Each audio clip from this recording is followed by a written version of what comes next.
Welcome to another trip down the Bourbon Road with your hosts, Jim and Mike. So grab a glass of your favorite bourbon and kick back.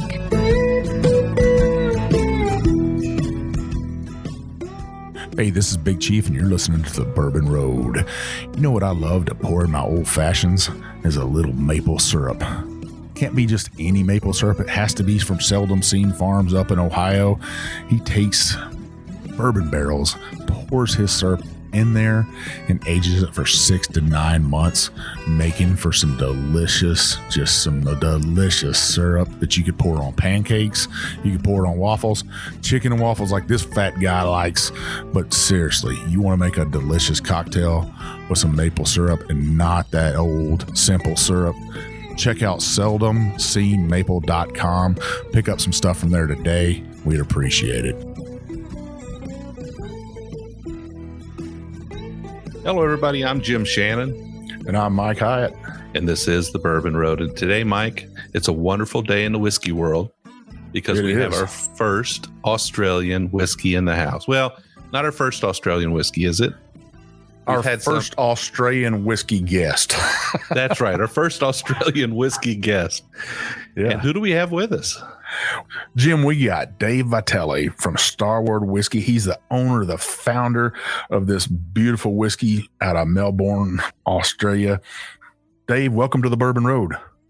Thank you so much. It's kind of a privilege to kind of be on a show that has bourbon in the title. You know, I'm a huge fan of whiskey spelled both ways around the world, and I have to say there's a lot of bourbon inspiration in Starward. You know, kind of shamelessly stolen from around the world to make this great Aussie whiskey. Well, we certainly like to take a sort of a side road every now and then on the Bourbon Road. We're not absolutely tied to bourbon. It is sort of the namesake of the show. But Mike and I will take many little side roads during the year. We'll venture into Irish whiskey, Scotch. Certainly now we'd love to have a little bit of Australian whiskey. We certainly welcome you to the show. We welcome your whiskey to a show. We've got a new friend now. We got to sit down and drink a little bit of your whiskey. We're pretty excited. Sounds great.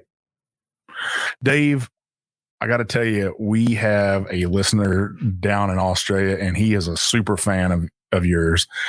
His name's James Ewan, and he's the one that pointed us in your direction. He's been trying to get you guys on our show forever. So hats off to James there in Australia. James, we know you're one of our most loyal listeners, and that's pretty exciting to have a listener down in Australia cared this much about an Australian whiskey and to get him on a bourbon podcast.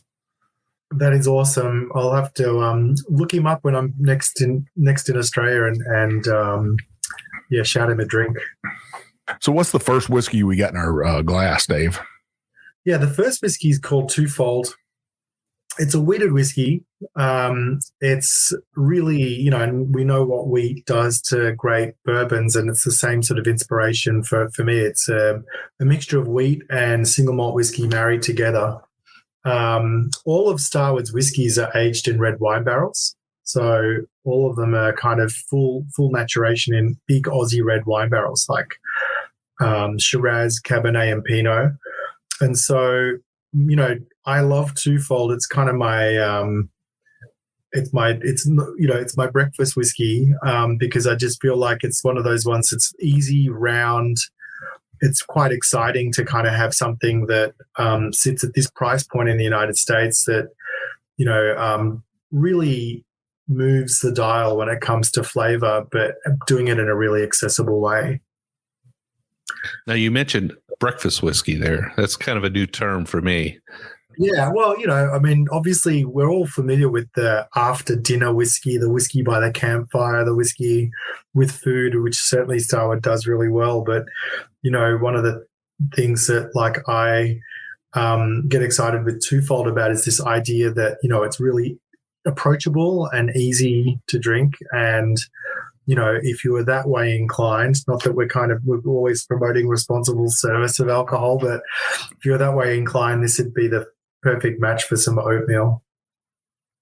So if you're going to grab a bottle early in the morning with your bowl of oatmeal, this is the one to grab, right? This is the one. This is the one. It's got a bit of fruit in it from the wine characters. It's got that wheat cereal character coming through that, really is a lovely kind of complement to those fruity characteristics. And then, because we're using both wheat and single malt whiskey together, the single malt kind of gives it a real roundness and lusciousness in the mouth and the length to it as well. So to me, it's kind of, it does all of those things really well as a sipping whiskey, obviously, but then, if you wanted to mix it, if you wanted to kind of stir it down in a classic cocktail or take it for a walk, say in a highball or something a bit more refreshing, that then it's going to stack up to that because of the aging process that we use. I got to say, quite beautiful expression. Dave, I am the hugest fan of anything with wheat in it. I get the breakfast notes in this. I could definitely knock the dust off my palate first thing in the morning with this if I was trekking across Australia like our good friend James over there just did. I could see the dust rolling up and you're like, man, I need a little sip this morning to get a little pep in my step. And this would have it right here. Yeah. And look, 80 proof. So we're not trying to kind of poke you in the eyes and say, hi, I'm an Australian whiskey, like it is supposed to be something that's sessionable. I think great whiskeys from around the world talk to the place they're made, right? Like the ingredients are such a big part of that. And, certainly with Starward, that wheat and malted barley, they grow within a day's drive of the distillery, as do these amazing wine barrels that we're able to source to age the whiskey. And so, to me, if we want to be in the sharing cabinet at home, in everyone's home, then it's got to be approachable and something that is going to be inviting to people to give a go and not just say, okay, well, I gave that, this is not like a 120 proof, single barrel rye, that's going to be big and intense and very distinctive. And don't get me wrong, I love those sorts of barrels, but this is not that occasion. This is, hey, you know what? If you like a wheated whiskey, you should try this. If you like a bourbon, you should give this a go. If you like some Irish whiskey, I think you're going to find this enjoyable. It's not trying to alienate people. It's actually trying to bring people into whiskey that might not even know they like it yet. That's kind of that's the dream, obviously, but certainly amongst whiskey lovers, we want this on their shelf as something that they can point to and say, you got to give this a go. Yeah, as I sip on this, a couple of notes. For me, up front, very soft, very sweet. Well, not very sweet. Nice and sweet, I think is a better word for it. But definitely soft. It kind of sneaks across your palate and doesn't really interrupt the enjoyment of the whiskey. It's kind of light. It dances across and doesn't leave a big bunch of footprints across your tongue. It's definitely sessionable and I think this is an all-season whiskey. You could definitely enjoy this in hotter weather and be fine with it. Yeah, and that's something that, I think that for, sessionable is the perfect word there, Jim. I've got a bit of the origins of Starward actually were, this is supposed to be a microbrewery, it's kind of a whole heap bigger than that now, but, I was a frustrated home brewer and, was in tech beforehand and sold that business and then decided to look at whiskey and, actually beer was first. And it was like, because, I wanted to become an organic microbrewery from Australia. And the challenge with beer is obviously good beer doesn't travel well, particularly if you're not going to pasteurize it or process it or add preservatives. So we wouldn't be talking now, and we certainly wouldn't be sharing that whiskey. 15 years ago, the idea of cold refrigeration with beer is just not a thing, right? So, I took that beer mindset, though, into whiskey making and sort of thought about sessionability, and the idea that, do you know what, 10 years ago, this is back in 2002, certainly in Australia, in the mid-90s, thinking about the cornucopia of microbrewed beers was very different to what we see today. There's so much more available. And I thought, well, if a craft beer drinker can kind of get, if a beer drinker can get their head around craft beer, then they're one step away from understanding all the things that make like great whiskeys so interesting. And from a bourbon point of view, early 2000s, it was really Jim and Jack, that dominated. And then slowly we started to see things like Woodford Reserve turn up. Slowly we saw Buffalo Trace turn up. Slowly we kind of saw, that next wave of trade-up bourbons that have existed. And people kind of, gravitated to them really quickly. So that gave me confidence to say, well, if we can kind of trade up into the, more interesting bourbons, and by no means are they luxury or, premium bourbons, they're just well-crafted whiskeys, right? And so to me, it was like, if people can kind of get their head around well-crafted American whiskeys, there's no reason why they can't get their head around well-crafted Australian whiskeys too. Mike, what do you think about this whiskey in the hands of a true whiskey novice, somebody who hasn't really had a chance to taste whiskey before? This is their first glass. What do you think about that? I think it's a great gateway whiskey. We've talked about that before, having a gateway whiskey. The price point here in America is just amazing. $27, I think you can get it for at Total Wine. So there's that first piece right there. Is it affordable for your blue collar guy, blue collar woman? Is it at the right proof? I think 80 proof is that entry point for most people when they're first starting to drink whiskey. You don't want to blow their palate away with, like you said, Dave, 120 something proof. And then does it have those wine notes to it, that soft palate it has on it? You need all that to open somebody's mind up and be able to explain to them. And I think that has all this with it. Just a tingle of spice to let you know, hey, I'm a whiskey. I like that. It's kind of dancing on my tongue, just like a maybe a little bit of a jalapeno zest to it to me. But yeah, just a beautiful gateway whiskey, Jim. Yeah, I tend to agree, Mike. I tend to agree completely. Now, you mind if we dive a little bit into the science here, Dave? Sure. I'd like to know a little bit more about sort of the Australian whiskey category. You're smack dab in the middle of it. What makes an Australian whiskey? We have, I think, the broadest whiskey regulations in the world. I mean, they're so broad you could shoot a cannon through them and still not hit the sides. Like, it's just basically very straightforward definition of whiskey. It's a fermented grain mash that's distilled and aged in wood for a minimum of 2 years. That's the and has all the characteristics of whiskey. So it's a self-referent. This is legal. And, to me, that's the ultimate pub test, right? It's like, you know what? If you can kind of cover off on those key things and the guys and girls down at the pub have a glass of your whiskey and they call it a whiskey, then it's a whiskey. You would kept it really broad. And the benefit of that, obviously, is innovation. So we can use these wine barrels in a way that, bourbon's got to be aged in brand new American oak. It might be finished in something, and those, I think Angel's Emmy's done a great job of kind of bringing people's attention to finishes, right? And that's amazing. But the full aging in red wine barrels is a big innovation for Starward, and it's something that, like, I think means that this is a whiskey that can only be made in Australia, and that's an exciting thing, because all of a sudden we've got, as Mike was saying, this really good, amazing gateway whiskey that is sessionable, that's really approachable, but distinctive as well. Like, it's not trying to do what bourbon does. It's not trying to do what Irish does. It's not trying to do what Scotch does. But in their own ways, they're really distinctive whiskies, and so is this because of those wine barrels. So when we talk about the Australian category, I would take the keys to pretty much every whiskey distillery in Australia, such as the quality coming out of Australia from a whiskey standpoint.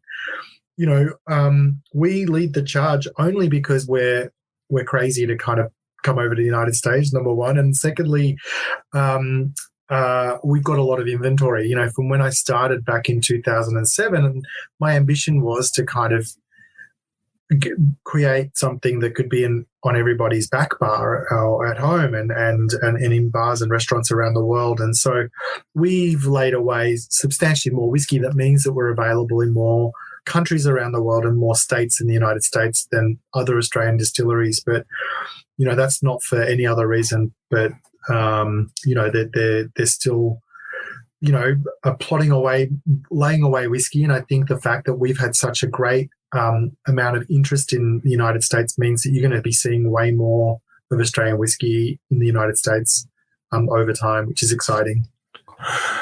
Dave, what's the breakdown on the mash bill on this? Can you tell us that?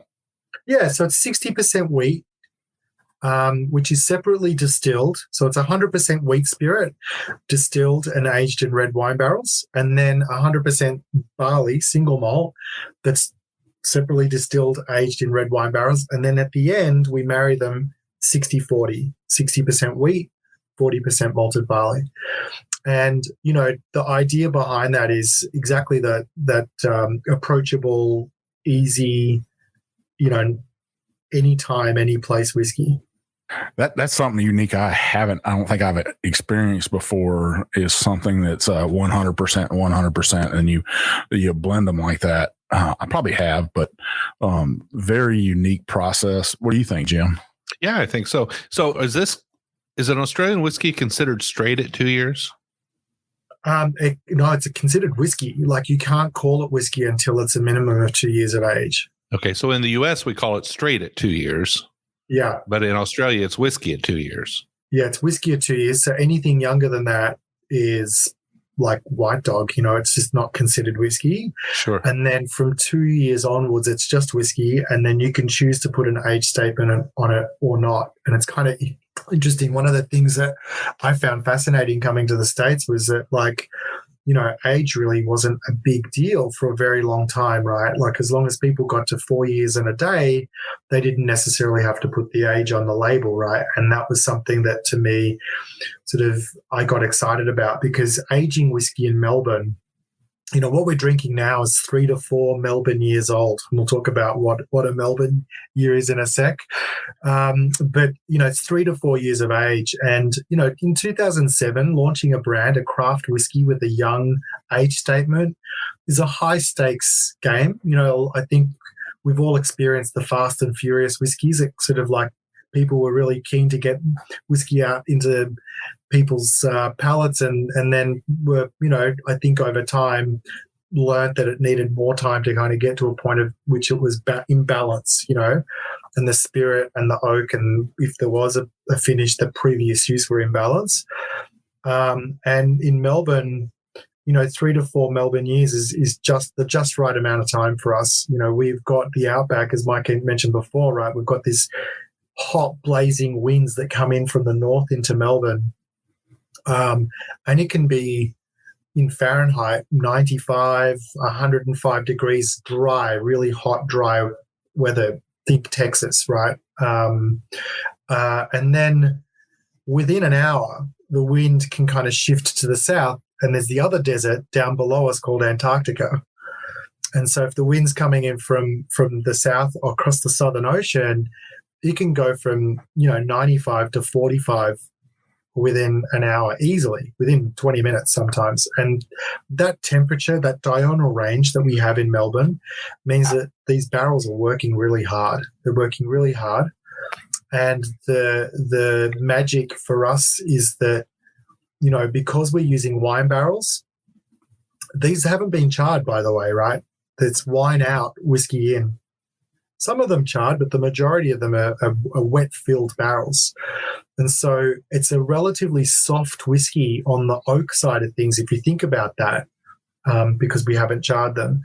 But all of that, what we would normally call extractive wood components, is in the wine, right? That's why winemakers are using the barrels, right? It's to give the wine structure so it can cellar for years and years and years.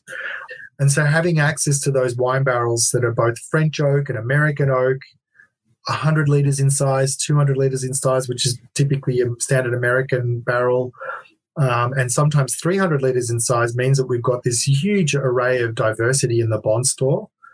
And then we age our whiskey, the wheat spirit in that and the single malt spirit in that, and then blend them together at the end. So it's blending is a big part of the Starward story. The wood policy obviously is a big part of it, but blending for consistency and is a big part of it as well.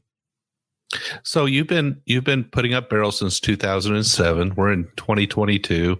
Do some quick math here. It's 15 years. And during that period of time, you've been able to stock away some inventory. But have you been able to stock away a little bit of aging inventory, things that are extra aged or well aged?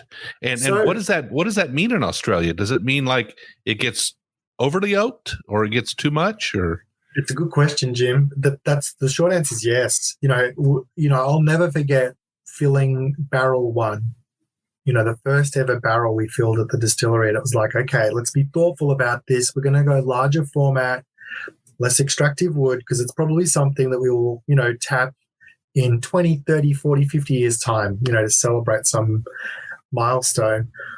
By year 6, it was cooked.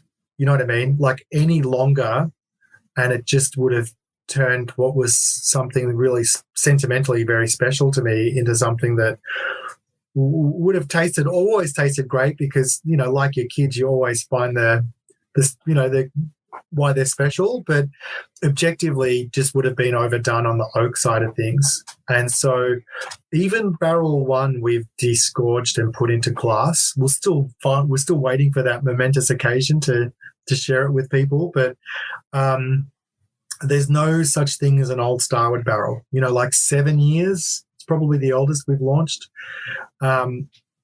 Partly early on because we just couldn't keep up with demand.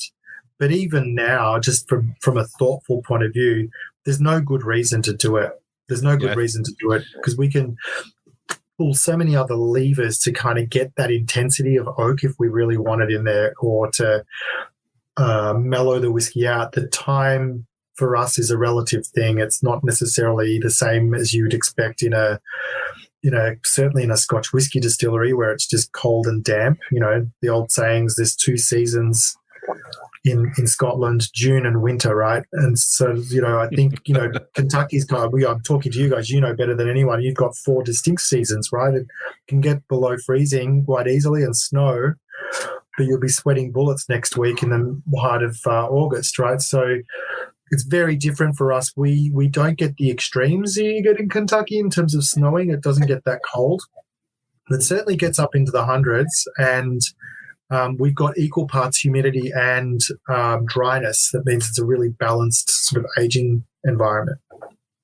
The more I look at this whiskey, the more I taste it and stuff. I was thinking tropical fruits and that tingly I get on my tongue a little bit of kiwi in there. I know that's a kiwi Australian, but kiwi fruit to me has that tingly, like needles on your tongue a little bit.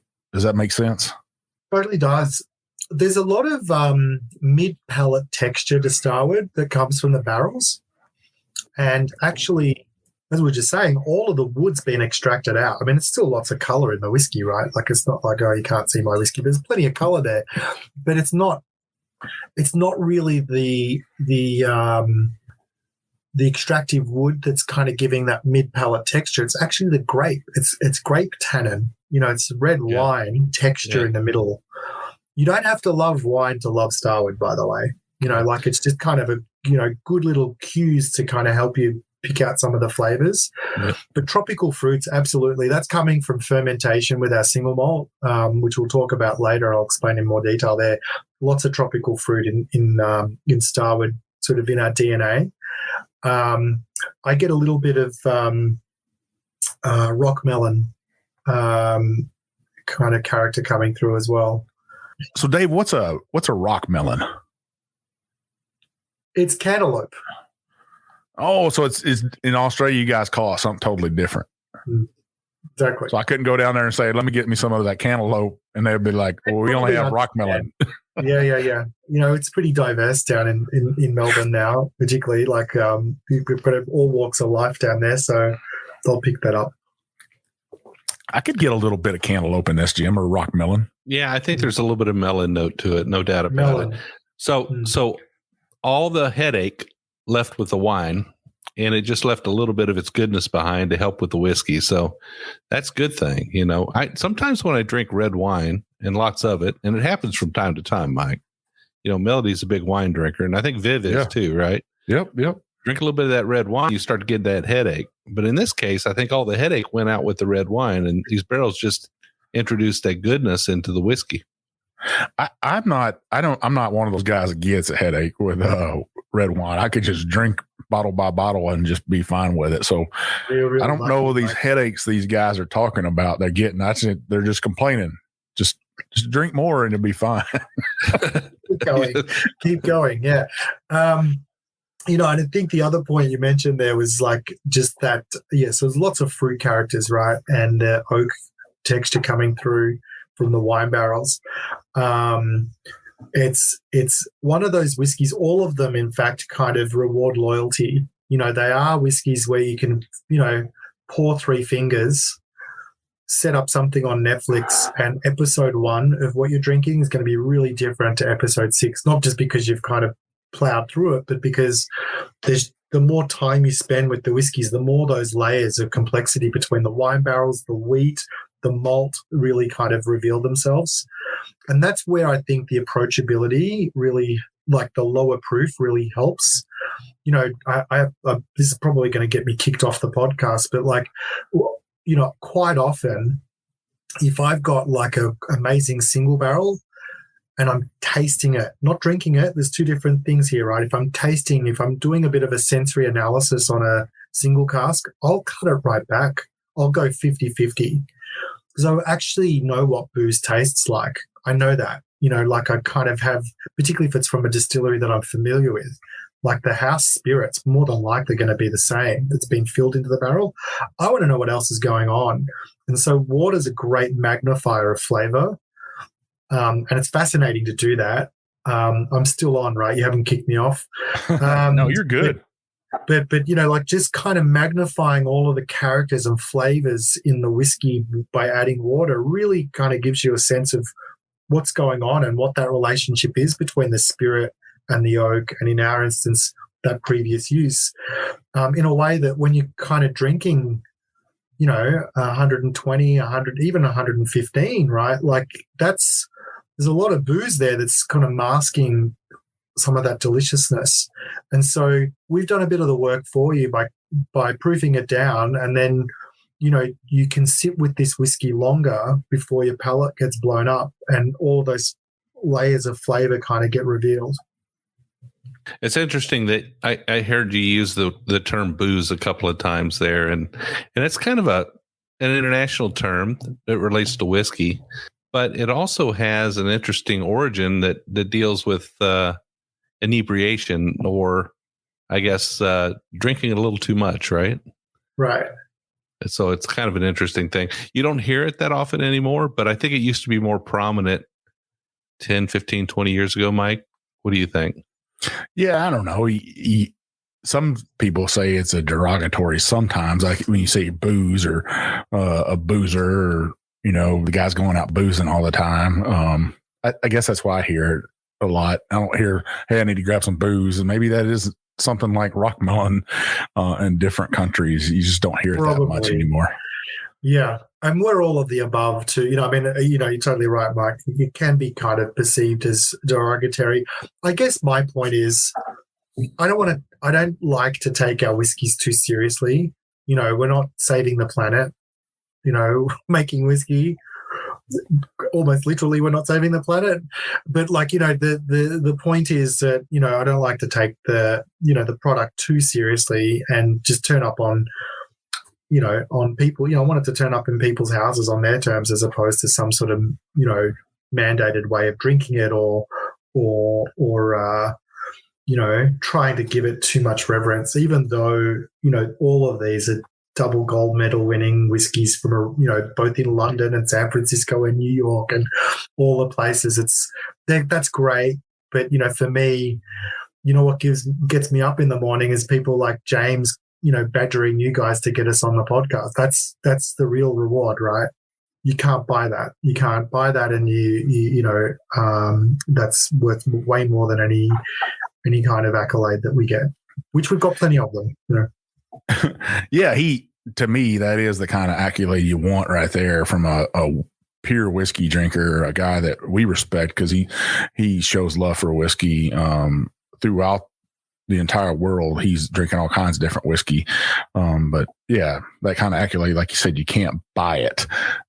That's pure right there. It's not bought. It's a guy that just enjoys whiskey. And he said, hey, Jim and Mike, I'd really love for you guys to get Starward Whisky on the show, and I'll hook you up with him and we'll figure this out. So yeah, from almost 2 worlds away, really, because it is 2 worlds away. This whiskey shows up at our door and we get to drink it. And you were talking before about making cocktails out of this. And I noticed you guys sent us a tasting card, and you have 2 cocktails on that tasting card for this Twofold. One is a Twofold and tonic. Pretty easy to make. Starward Twofold, 1 ounce of that, 3.4 ounces. That's pretty accurate of tonic water, and 1 grapefruit wedge. That sounds like perfect for the summertime, right, Jim? It does. It absolutely does. And that is pretty accurate measurement there. Getting into the 0.4. Yeah, it's. I think what's happened is we've converted it from Australian mills, right? Yeah. And so that's kind of just like the straight conversion. And you probably asked the mixologist. She said, "Hey, can't we just round that up to something American?" He's like, "No, you can't." Right. If you're going to do anything, you probably round it down to 3, right? So it's 3 to 1 is the standard sort of like mixer to whiskey ratio anyway. In the Vitale household, it's probably more like 2 to 1. Like we kind of like a little more, whiskey forward. But the great thing about Twofold and tonic is that it shouldn't work, right? Whiskey and tonic's not really something that's kind of we've known as part of the sort of evolution of whiskey. Certainly highballs have been a big part of like this growth more recently. We've been making whiskey in Australia since colonial times, little known fact. And there was a point in time where, our gold rushes, the one on the West Coast in California and in Melbourne, my hometown, were kind of happening at the same time in the late 19th century. And people were carting ice from Massachusetts to Melbourne, right? Such was the opulence and richness of the city. They'd be carting ice from Massachusetts the long way around. There's no canal, Panama Canal or anything like that. Massachusetts to Melbourne, ice, and then using bubbles, because that was the sign of prestige, right? Carbonated water was a fancy thing back in the day. And so they were making highballs back then, right? But tonic works because of the wine barrels. They're just kind of a lovely complement to it. Well, the second one you have on here is, and this is something that me and Jim just did a show on, is Twofold and ginger. That's something we really love anyways, but 1 ounce of this Starward Twofold, 3.4 ounces of ginger ale, and then an orange for garnish. Jim, we should have had that on our episode. That sounds pretty amazing. That does. I mean, I love a great cocktail, and I'm always looking for that new formulation, that new recipe that's just going to knock my socks off. And I tell you what, I think whiskey companies in general are at the forefront of innovation when it comes to cocktails. I love bartenders. I think they're great. I think they're wonderful. But I think a lot of the great cocktails are coming out of whiskey companies now. Yeah, I'm always kind of blown away by what where bartenders take the whiskey. To me, it's like, yes, it's a finished product that we can drink neat like this, and we've done all of the work to kind of express it this way. But then it's kind of like, well, you know what? You're now the director. Here's the actor. Put them to work and create some theater, right? And that's a lot of fun too. That sort of mixology world. But coming back to what I said earlier, it's like, look, I just want easy to make cocktails. It makes great classic cocktails too. But to me, I want Twofold to be people's gateway whiskey. They might not even like whiskey, but if they come at it as a highball or with ginger or with tonic, they might go, well, you know what? Like, I don't like whiskey, but I love this Twofold stuff. It's delicious. Off we go, right? And we've got it. And then they can kind of start with Twofold, and before you know it, they're trying some Maker's Mark. And then from Maker's Mark, they might go, who knows what, you know what I mean? And they kind of expand their repertoire and world of whiskey, which is really exciting. Yeah. Well, Dave, we're kind of up against a break here, so we're going to take a short break. And when we come back, we're going to visit your Starward Nova expression and talk about it a little bit.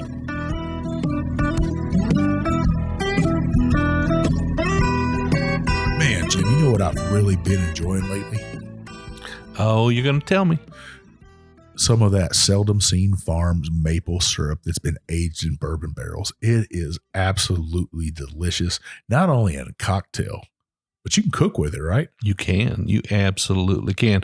Now, Mike, Kevin just sent me a new shipment, so I got a little bit more. And I've been making some beef jerky lately. Really? Yeah. Now, I know you're the meat master, but I tried my hand at it. I said, I want to make some beef jerky. And I've got a pretty decent beef jerky recipe. And it's got a little bit of soy sauce, a little bit of Worcestershire, a little bit of, onion powder, garlic powder, those kind of things. But I always put brown sugar in it. Well, this time Kevin sent me a bottle of his granulated maple sugar. Wow. And I decided that I was going to substitute the maple sugar for the brown sugar. Oh, game changer. Let me tell you. Total game changer, huh? Total game changer. Some of the best beef jerky you've ever had. So I'm going to make another batch here in about a week, and I'll be sure to get you some. Man, that sounds delicious. Vivian took, and we just got an air fryer like most people got these days, right?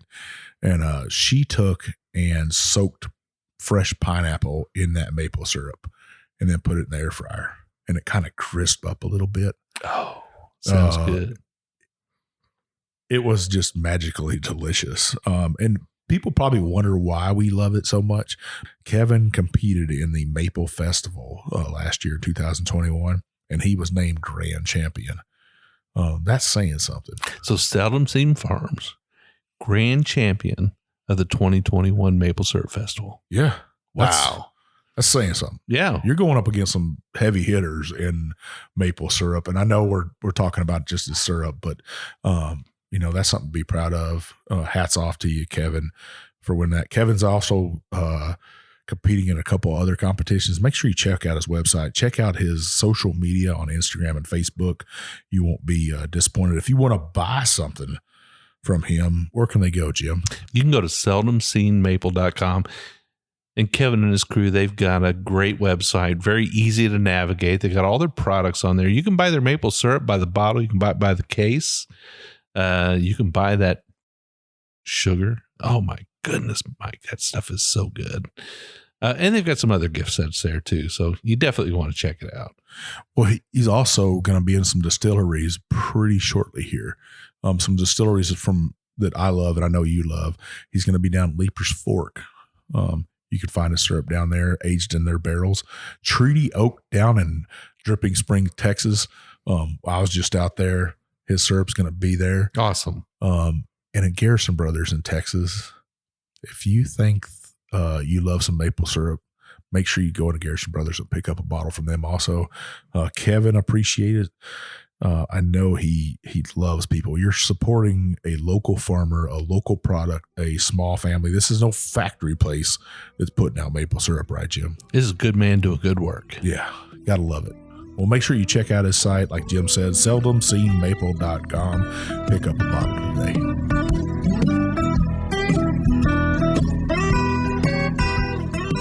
All right, listeners, so we are back. It's the second half. We've still got Dave on the show from Starward Whisky. In the first half, we had their Starward Twofold combination of malt whiskey and a little bit of wheat whiskey. Mike got really tickled when he heard there was going to be some wheat whiskey on the show. Yes, sir.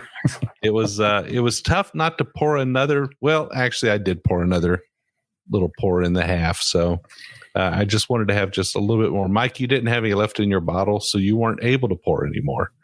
Yeah, I drank it every drop of that wheat and barley together. My Lord. I simply just loved it, Dave. I'm the biggest fan. Now I'm going to be searching for a bottle. I'm probably going to be searching for a bottle of something that's cask strength in that. But what we got in our glass right now, the Starward Nova, the nose on this is just out of this world. Is that why you called it Nova? Nova, yeah. I mean, it's interesting, right? Like whiskeys are typically people, places, or animals, you know. And so when we started Starward, I was like, okay, if we're going to be a modern distillery, I can't go digging up some old distiller's bone and calling it my own and saying, you know, we're just the modern version of the, you know, like a reincarnation of distillery. Is like, I want to talk about whiskey today and whiskey for the future, you know, like that we can get really excited by. And in part because I'm so in love with the category of Scotch, bourbon, Irish, rye, as are many Australians. And so Nova, you know, Starward and Nova were kind of ways that we could obviously talk about our ambition to, you know, reach for the stars, but then also Nova is new, you know, in Latin, but it also has a lovely kind of tie into that sort of celestial world as well. And look, you know, it's really funny. These are both my kids. I love them equally, but I give you the tip, like after a long day sort of at the desk or at the distillery, there's nothing better than sort of like finishing it with a glass of Nova. It's just such a really rewarding whiskey, you know, just in terms of all the things that we stand for as a distillery. It's the single malt, so this is 100% malted barley. We're not Robinson Crusoe with this. Obviously, there's a brand new category that's been launched in the United States with the TTB of like American single malt. And, you know, these guys are kindred spirits of Starward. You know, a lot of them started around about the same time. We might be a bit older than some of them. But, you know, we really approached whiskey making with a brewing mindset.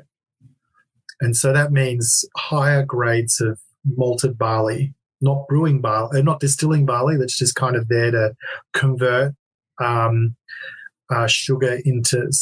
starch into sugar, but brewing barley is there for flavor. You know, there's a big difference between a pale ale and a porter, and that's basically they're both you know made from barley, but one's roasted a lot longer to kind of give it more flavor.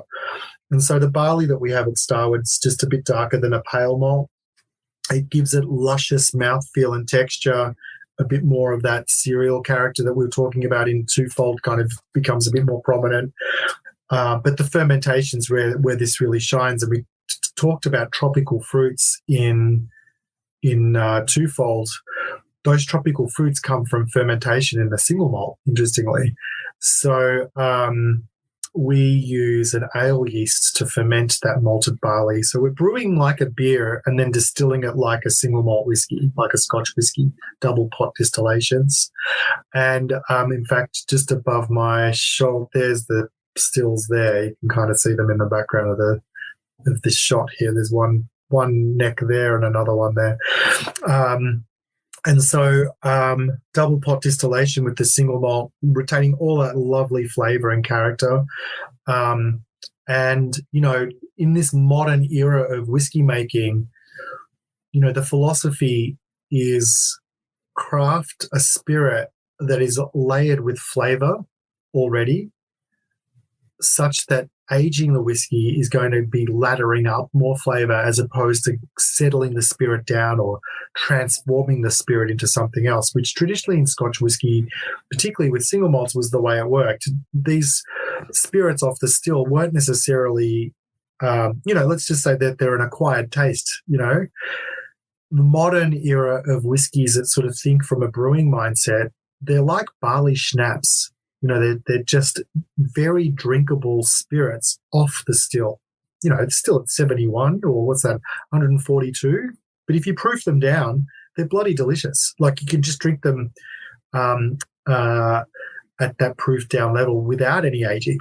And so when you then ladder up all of those amazing wine characteristics that we talked about beforehand, French oak, American oak, wet filled, or, you know, sometimes we'll have them shaved, toasted, and recharred. 100 litre, 200 litre, 300 litre barrels. Some wineries use their barrels for one vintage, which means that they're really generous on the oak side, right? When we get them at the distillery. Others have had them for 4 or 5 vintages. So a little bit more delicate and balanced from the oak perspective. You put all of this together and you've got like a family tree of barrels that gives us a huge amount of complexity and diversity in the bond store. And even with Nova, the art really is in the blending of those different disparate barrels into one consistent release. Do you find it challenging when you have such a variety of barrels coming in that you're going to use to actually maintain a profile? Yeah, it's a good question. Look, we're at a scale now that we've got depth of inventory. Early on, it was a challenge for sure, because it's like, oh boy, we really need some French oak in this to lighten up the spirit. But there's just none of it that's ready yet, because we're sort of scaling up. We've got depth of inventory now that means that we can kind of tap into these little types of barrels to use them almost like a spice rack, to get the flavor dialed in every single time. So it's actually playing to our advantage. So in this whiskey, Mike, I'm getting a nice kind of stone fruit note, a little bit of a buttery mouthfeel, a little bit nicer texture. No, I shouldn't say nicer. A little bit more evident texture than I got in the Twofold. So a little bit different. I feel like there's something going on there with minerals, like a little bit more minerality to it. But that's just my personal take on it. I feel like there's a little bit of a mineral note here, and I kind of like it. I think you hit everything spot on there, Jim, with this. For me, anyways, that buttery note to it. I'm surprised at how viscous this is for just 82 proof. That super shocking to me. The sweetness of that barley coming through, really liked it. Not a whole lot of spice on this for me, but that's not a bad thing. Sometimes there can be too much spice. This right here is almost a dessert whiskey for me. I think that red wine is coming through nice and pleasant on this and giving her that buttery note that you're talking about, Jim. Yeah. So in the morning, you're having a little bit of Twofold, and in the evening, you're having a little bit of Nova. I think one is a little bit more up front in the palate. The other one's a little bit more in the back of the palate. And I think those that are in the back of the palate are a little bit more appropriate for the evening hours. Just my guess, my take on it. It's a really good insight, Jim. Like, I find the same with our single malts. They're sort of a bit more luscious, and mouth coating and linger a bit longer.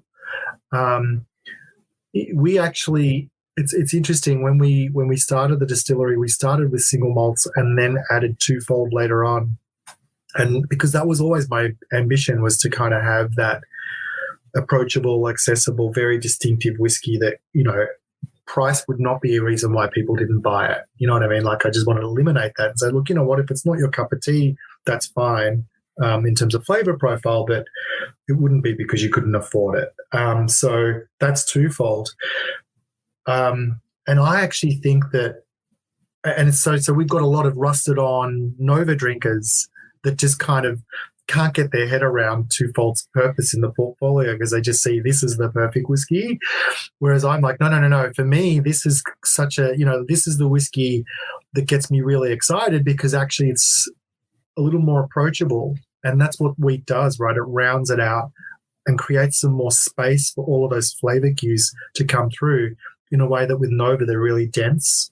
And so different occasion for sure, and probably different drinker, truth be told, right? Like, some people just like their whiskeys a little deeper and denser, and I'm really lucky enough to be able to have both of them anytime I want. Well, it's nice to be able to cover that spectrum. And the question I would ask is, so you're enjoying Starward Nova after work in the evening, you're sitting on the front porch, you're having a pour, you're sitting with your friends, you're enjoying the evening. That's great. But what are you drinking for breakfast? And that's the Twofold for sure. It's like that all day long whiskey. You could have it on early on a Saturday. Mike and I enjoy actually bourbon mimosas sometimes. Yeah. And I'm thinking that Twofold would make a fine bourbon mimosa on a Saturday morning. I think you're right. Well, I call it a bourbon mimosa, but it's not a bourbon, but still, you get the idea. The whiskey with a Y mimosa.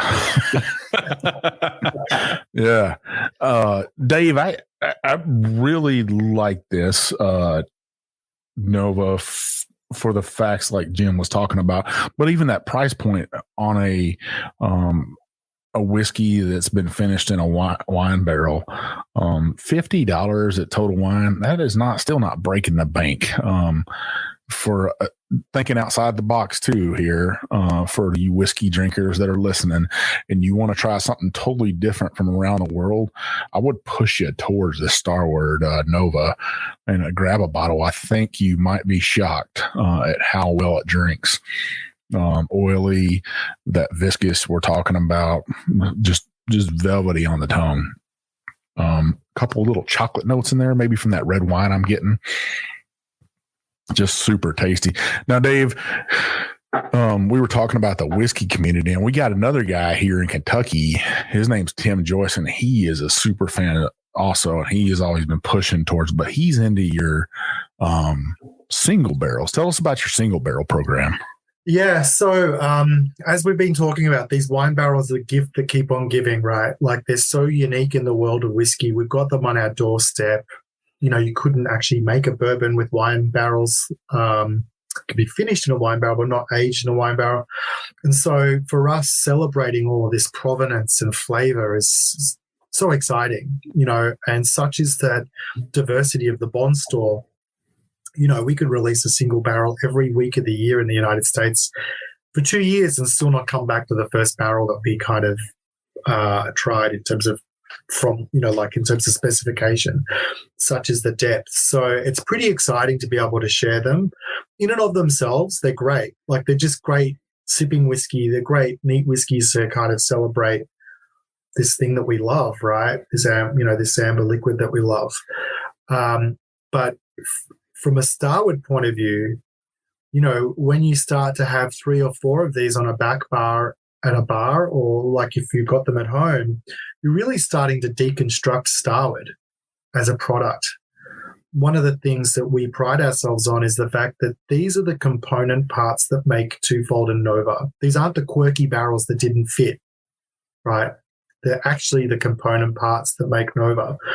And, you know, particularly the single grain ones, the wheat whiskies that are, you know, straight wheat. Oh my goodness. Like, they're just so moreish, you know, and at 110, 112 proof, which is barrel strength for us, and I'll talk about that in a sec. They're the Twofold of single grains. Do you know what I mean? Like, they're really, if you're thinking about people sort of like saying, oh, I want to try single barrels, but the proof and the intensity of the flavor always gets me. It's like, well, you got to try a Starward single barrel, particularly if it's a wheat one, because they're just so deliciously approachable. A lot of people ask us why are they so low relative to, say, bourbons, which can get up into the 70s, right, or high 130s at the very least, sometimes 140s. We proof down our spirit, the immature spirit that we age in wine barrels, to 110 when we fill a barrel.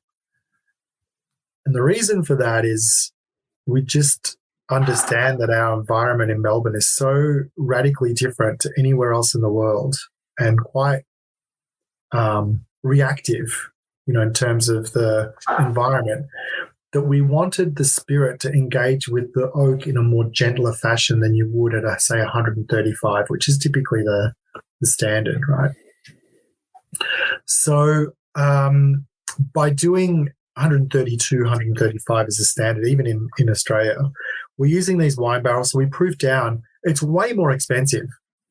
You know, if you want to be kind of focused on cash flow and, you know, leveraging the most out of each barrel, then you'd kind of go into the right, you know, to the pocket of the highest amount of proof you can jam into that barrel, and then proof it at the end, proof it down to the level that you want at the end. effectively we're aging water. And that's part of the secret sauce to Starward, is that a lot of the proofing happens before we age, which means that when that comes out, the whiskey is just way more integrated. And that shines through in the single barrels as well, because, they're already 110. You could proof it down to 80, no problems, and that's not going to turn into a flabby whiskey. Like you can get some flabby proofed down single casks sometimes, I find. We just it just stacks up because we're proofing the water at the beginning. Yeah, I think that, that's kind of what happens when you put accountants in charge of distilling process, right? They're saying, hey, it's got to go in the barrel at 125 or XXX, whatever the number is. But when you let the whiskey man make that decision, he's saying, no, you need to go in the barrel under 115, maybe 110, maybe 105, somewhere in that range, because water interacts with wood so much differently than alcohol does. And that's where the flavor comes from. And if you want to extract the most out of the barrel, it comes by introducing the water, which solubilizes the wood sugars. So I think you're spot on. And I think customers appreciate that because you can taste it in the whiskey. You can. But it's really interesting, Jim and Mike, I'm sure you've met these people, mostly guys, right? Where it's like they're back in the day, if they were rusted on tweed jacket wearing Scotsman, it'd be like the higher the number in terms of age, the better the whiskey, right? And certainly in the single barrel worlds of bourbon, it's like, I don't touch anything that's in a single barrel below 120 because it's just not single barrel then. It's like, okay, well, what we found is that over time, I think it's like most things, it's sort of like IPAs. Back in the day, I was a huge IPA drinker, and now I'm just seeking a lager, like a well-crafted lager from a microbrewery. To me, it's far more like well-crafted, like the artistry and mastery of making a wonderful lager compared to a hazy IPA, like that's poking you in the eyes with hops. There's chalk and cheese there in terms of like intensity of flavor. Sure. But in terms of craftsmanship, they're both the same. You can't argue with the craftsmanship. And so it's an interesting kind of journey that I think we all go along, which is like start with the approachable stuff, then go and explore the extremes of intensity and complexity, and then find your pocket, which is somewhere in between usually. Yeah, I think my wife always asks me when we go to breweries, why are you always ordering the Helles and the Kolsch and the Pilsners? It's because I'm looking for that brewery that's really got their craft on, that really knows what they're doing. And it's easy to throw a bunch of hops at something, either dry hops or boiled in hops, and get to a high hoppy content, a bitter or a very aromatic note. But it's another thing to really craft that lager or that Pilsner or that that Helles or Kolsch or whatever it might be. It takes a lot more skill to do that. Yeah, Dave, I'm sitting here thinking about that craftsmanship. I also noticed at your website that you guys have a peated whiskey, which to me, man, it's almost a little weird because I don't think peat whenever I think of Australia. Yeah. So, and it's very weird for Starward as well, in that for us, sessionability, approachability, easy to drink, bringing people into whiskey, all those words and the word peat don't really go together, right? In terms of and don't get me wrong, I love peated whiskeys. My middle daughter's name's Isla. It gives you an idea of how much whiskey we have here. I shipped over, I'm going to say half a pallet of whiskey, and I reckon a layer of that pallet was Lafroig. I mean, I love peated whiskeys, right? So, but that's just not part of who we are and our ethos. But what we wanted to take for a walk was what would be the Starward version of a peated expression.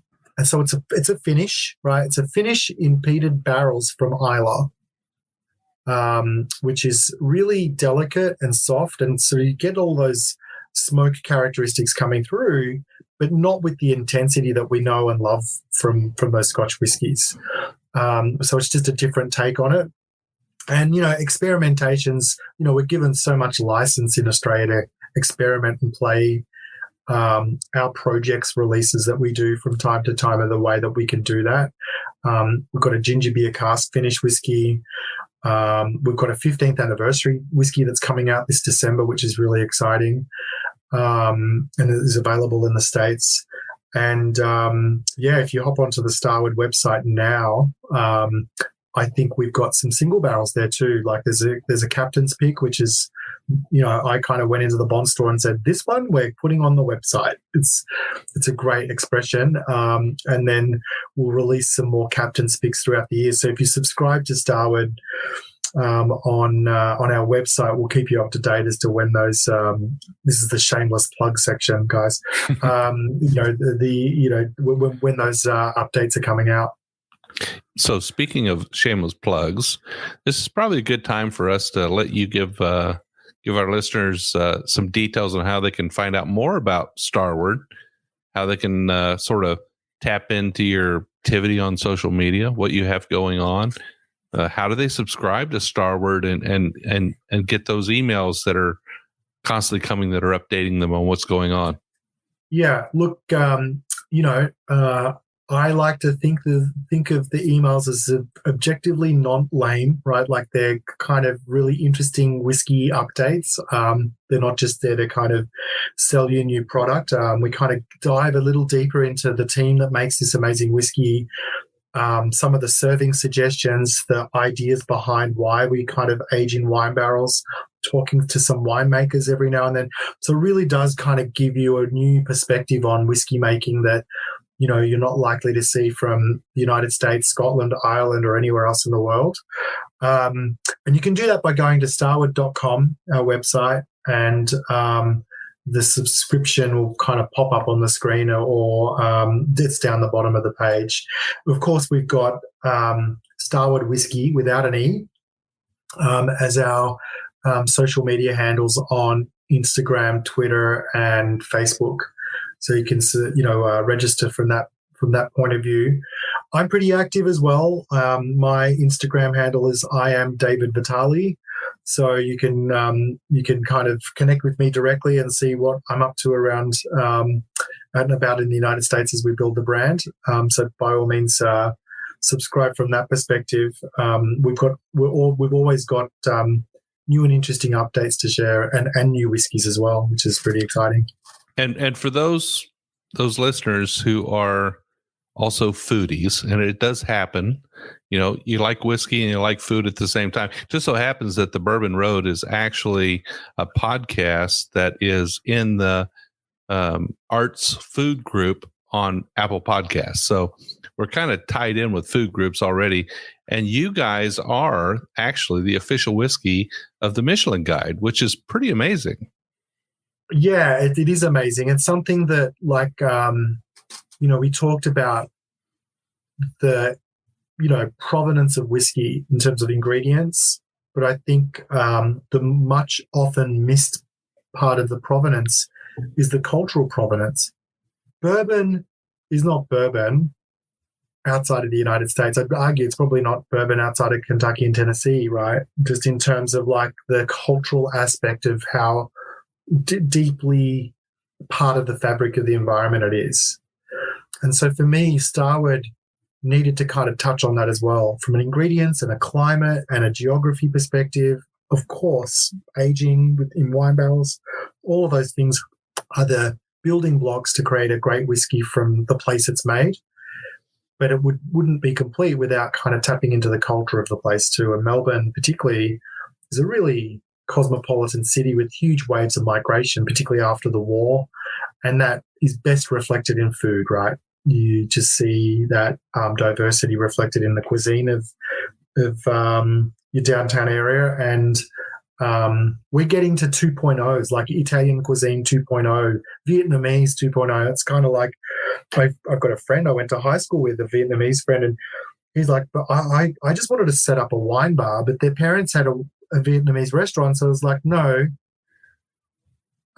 you're going to take over the restaurant. So now you've got this Vietnamese restaurant with natural red wines. It shouldn't work, but it does because it's authentic to the place. it's sort of really interesting. And so you're seeing that second wave now kind of come out, and it's really lovely and interesting. So, being the official whiskey of the Michelin Guide is a lovely kind of recognition of the fact that, I have a strong belief that whiskey has a place at the dinner table, maybe not always neat. And we talked about mixed drinks and sort of taking whiskey for a walk in different ways. And, there's as much, craftsmanship and care and dedication into both making the whiskey but also the drink at some of these restaurants as there is the food that's plated up next to you. So why not share that?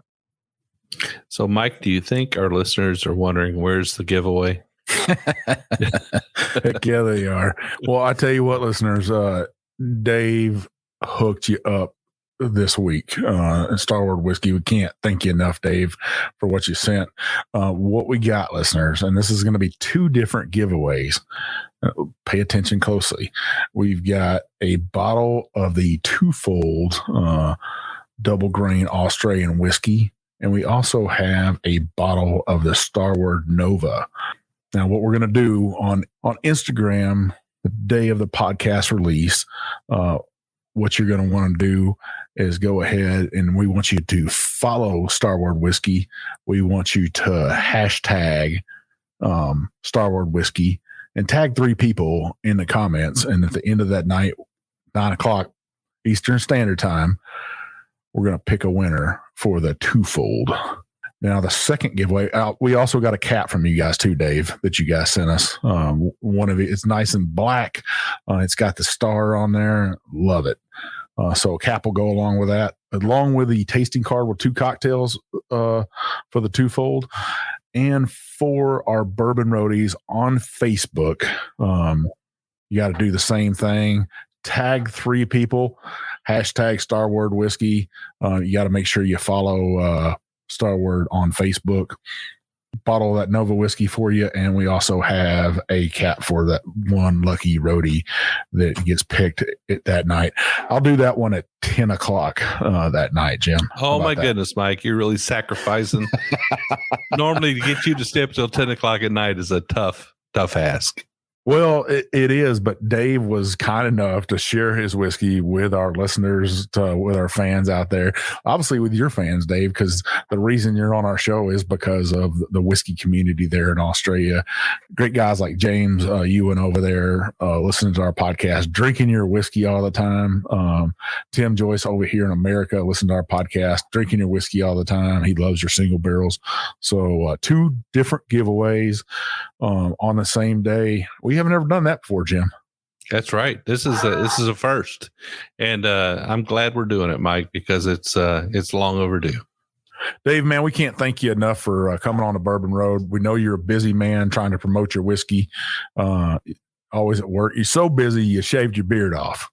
I took my beard off because it was just like getting in the way. Like, it's like I can't trim it. I'm just going to take it all off and give myself a couple of weeks of time before it grows back. Yeah, sometimes you got to do that. Well, listeners, you know what I'm about to say. You can find us out there in social media land on TikTok, Twitter, Instagram, YouTube. We're all over the place. Main place you can find us, as we said before, is the Bourbon Roadies on Facebook. There's some like-minded whiskey drinkers inside that group. You got to be 21. You got to love bourbon or whiskey like this Starward. We'd appreciate that. We know everybody loves some whiskey in their life. You also have to agree to play nice because we don't tolerate any rudeness at all in that group. That means that if you drink from the very bottom of the shelf, like that old 10 high I used to have to drink when I was in the Army, all the way to the top of that shelf, like that E.H. Taylor that Jim likes to drink, whatever you're drinking. We want you to share that experience. We want you to share celebrations of life in there, births, retirements, birthdays, anniversaries. Heck, I even shared a old shipmate of mine that just passed away. His name was Jack Downey. Those types of lives, we like to celebrate that life that he lived, his service to our country. So come into our group, share your experience. We'd really enjoy it. So we do 2 shows every single week. Every Monday, we do a craft distillery episode. where Mike and I will highlight a single expression from a craft distillery, trying to do it right, trying to step out of the box. We like to shine a little bit of light on them. We'll taste that expression. We'll let you know what we think. We'll let you know whether or not we believe it should be added to your bar. Every Wednesday, we do a long episode, 2 30-minute halves, about an hour in length. We'll have a guest on the show, like Dave here from Starward. We'll get into a subject. We'll deep dive it. We'll have several expressions. We hope you listen to both episodes every single week. But Mike, what do they have to do to make sure that they don't miss one? Well, listeners, you know what you need to do is scroll on at the top of that app, hit that check sign, that plus sign, that subscribe sign. That app will tell you, hey, these two jokers have a show that's out today and you need to listen. That way you can find out what kind of whiskey we got in our hands. Then you need to scroll on down, hit that 5-star review, leave us some of those comments because you know what I'm about to say. The big bad booty daddy of bourbon will come over to your house, bringing some of this Starward whiskey with him. We'll drink it all night long. Drink it to the very bottom of the bottle. By the end of that night, I guarantee you'll leave us that 5-star review and some comments. But seriously, those comments, those 5-star reviews opens up doors to distilleries like Starward Whiskey for us. Gets great guests on our show like Dave here from Starward. We would really appreciate it. So Mike and I are very approachable. If you see us at an event, a whiskey event, if you see us at a liquor store, if you see us out and about in town, make sure you step up to us and introduce yourself, shake our hand. If the situation's appropriate, we'd love to have a drink with you in your hometown. If you have a distillery or a particular bottle that's really got you going, got you excited for the moment, make sure you let us know about it. James did, and that's why Starward Whiskey's on the show today. So make sure you let Mike and I know about it. We'll reach out to the distillery. We'll make sure a show happens, but we want to make sure that all those distilleries that are trying to make a place in this world get a chance to shine their light. The Bourbon Road is the place to do that. But make sure you reach out to us. You can always go to our website, thebourbonroad.com. We have a contact us page there. Mike and I are available through email. I'm Jim at thebourbonroad.com. He's Mike at thebourbonroad.com. But kind of like we always say, the best place is just to hit us up on our DMs on Instagram. I'm Jay Shannon63. I'm Big Bourbon Chief. And we'll see you down the Bourbon Road.